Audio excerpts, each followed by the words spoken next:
Hello, my Langlet lovelies. Welcome to another week. The countdown to the end of the year is officially in full swing. I have yet to make my paper chain, as is tradition, but I promise you, you will see it soon because the end is near. So let's talk about what you're supposed to do this week. Also, just let's get this out of the way now. If you are starting to feel the, oh yeah, normally this is when I show up and I talk to my teacher about like, what can I do to fix my grade? You know, the grade I stopped thinking about 3 months ago, 4 months ago, since January. Yeah, can I fix that? Here's the deal. A, stop doing that. Just stop it. B, you can still turn in work from before break. So that 3-week grace period, you get credit, no credit. So if you turn it in, you get credit. Don't turn it in, you don't get credit. That's the easy stuff. You don't even have to do it all. Just make sure that you're at least doing the stories, the vocabulary, summary, and the article of the week. Those are the big ones. After break, you can still turn in work that's over a week late, but it will be reduced credit. Okay, so that'll be late. And you won't get as many points on it, but it's way better than no points. And if you do a really good job on it, then you only lose like a few, maybe 20%. So that's probably the best deal you will ever get from me. Because most of the time, y'all know I'm pretty strict on those deadlines, but hey, pandemics, got to work with them. So that's the deal for that. Please contact me. The Zooms are available at 11:30 a.m. to 12 p.m. Monday, Tuesday, Thursday, Friday. And as much as I want to drop everything and help you every time you guys suddenly email me at 6, 7, 8 p.m., that's the time I'm spending with my loved ones. And I need to be very careful about making sure that I'm making time for that. Just because that's how we stay sane. That's how we stay healthy.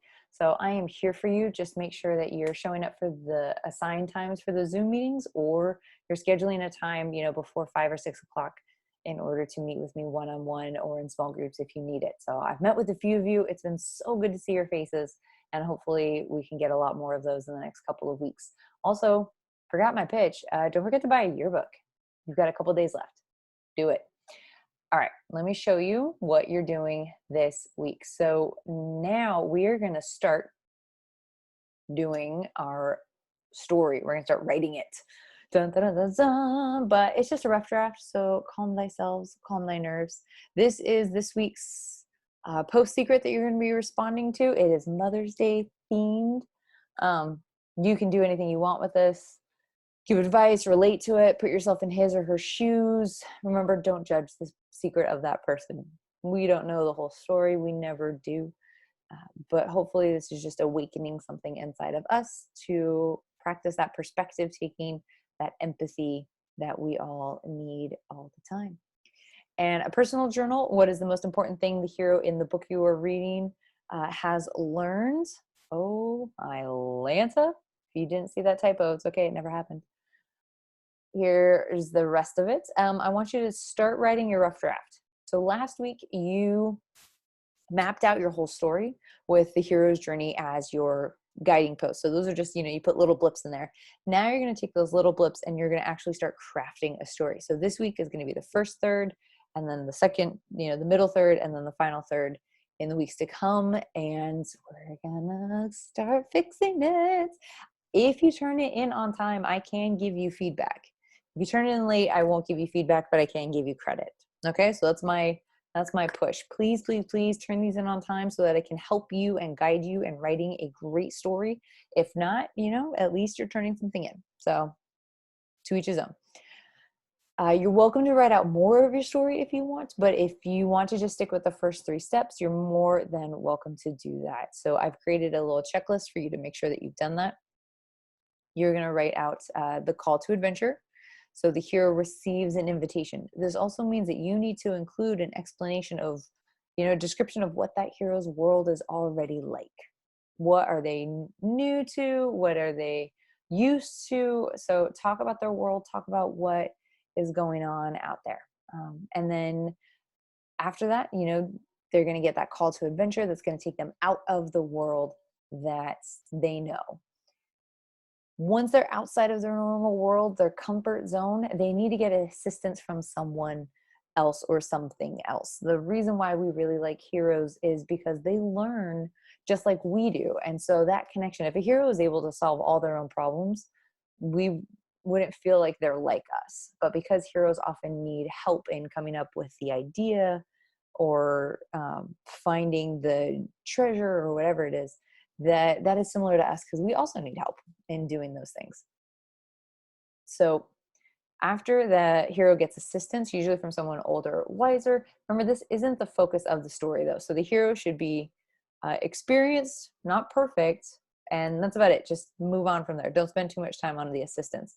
And then the departure. So make sure that by the time you're done with this part of your draft, the hero has left on their quest, whatever that is. Remember, you can be as imaginative about this as you want, or you can be as realistic as you want. I've read really good stories about, girls who are artists trying to get past some of their harmful habits in a group home or something like that. I've read amazing stories where someone has to become a king or a queen in a post technological world. So it's the future, but somehow technology has gone kaput and they're back in like kind of medieval times, but they still know everything from previous. It's kind of trippy. You can put in dragons, you can have zombies. I read a book about a boy that was raised in a graveyard by ghosts. It was awesome. And then he has to discover he goes on this quest to figure out, makes a friend and has to figure out who, essentially what happened to his parents. And it's awesome. It's dark. It's cool. And it's ghosts, but they're like really nice ghosts. Most of them. There might be a vampire too. It's weird. Highly recommend it. It's called The Graveyard Book by Neil Gaiman. Also, what I want you to do is I want you to add in dialogue, and I want you to practice your descriptive language. Don't just say the house is brown. Tell me that the house was the color of earth in the morning sun. I just made that up off the top of my head. Not my best work, but you see where I'm going with this. Don't tell me she was sad. Tell me that her body was hunched over, that her feet dragged behind her, and her book bag, was loosely hanging onto her shoulder. Eyes downcast, hair over her face. See, that gives me so much more to work with as an imaginative reader. And that's what we want. You need to make your readers work just a little bit. Describe them. Describe what's happening. Yes, you can go overboard, but it's way easier to cut things than it is to create things. So if you're like, I don't know if this is going to work, but I'm just going to write a lot, then that's a great place to start. And that's really the meat and potatoes of what you're doing this week. And that's it. If you have not gone to say hello on the Flipgrid yet, please do so, because oh my Lanta, do I miss your faces. So go and do that. And then here's your extended essay reminder. Now, you guys are not writing the full 4,000 word essay, but that doesn't mean you cannot benefit from this project. This is something I wish I had done in high school. I did some things that were similar to it, but nothing to this extent. Even if you're writing a short version, you're still doing the research. You still have the opportunity to get a supervisor. At this point, if you have not turned in a proposal to me or to Mr. Quinones, then we need to get that ball moving. So pick a topic, pick a research question. Let's see if we can get you started. And then we'll just kind of see what we can do from there.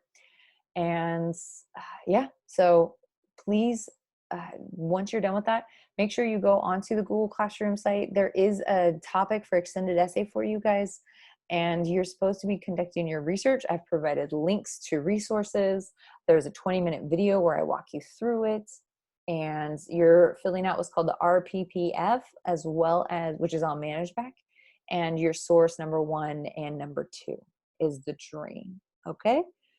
So that's it. And then if you do have a supervisor, a few of you were on the ball, got this in. And so supervisors actually chose you based on what you wanted to study, which I think is so dope. Like, your supervisors are amazing. They're really cool people, and they genuinely want to work with you so that you can learn how to do this level of research, so that, if you go into university, you're kind of ready for it. Or if you go into the workforce, you know how to learn, you know how to research, you know how to find the best way to solve whatever problem it is you're having. And it doesn't matter if you go into mechanics, business ownership, hair and makeup, like whatever it is you go into, you're going to have to know how to research and how to research well.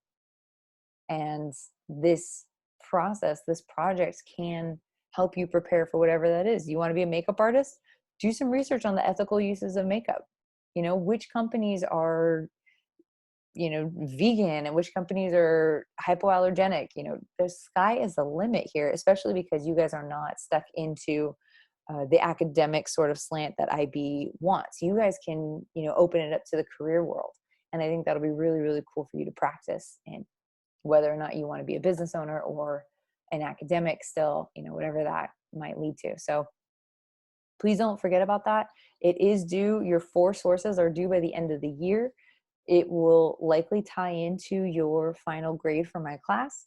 Also, your final is going to be this story. So crush it. I'm playing with the idea of having you do a portfolio in addition to it because I want you to be able to showcase your work.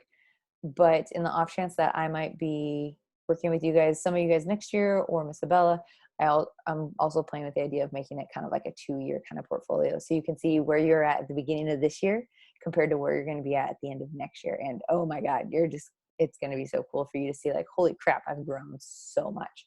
So there's that. Get imaginative, get creative. I can't wait to read your stories.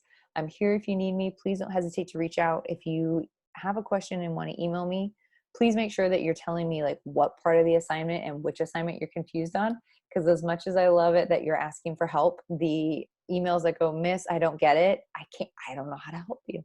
So be more specific and I will be there for you. No one told you today they love you. Remember that I do. Go read a book. Do your homework. You got this. Love you. Bye.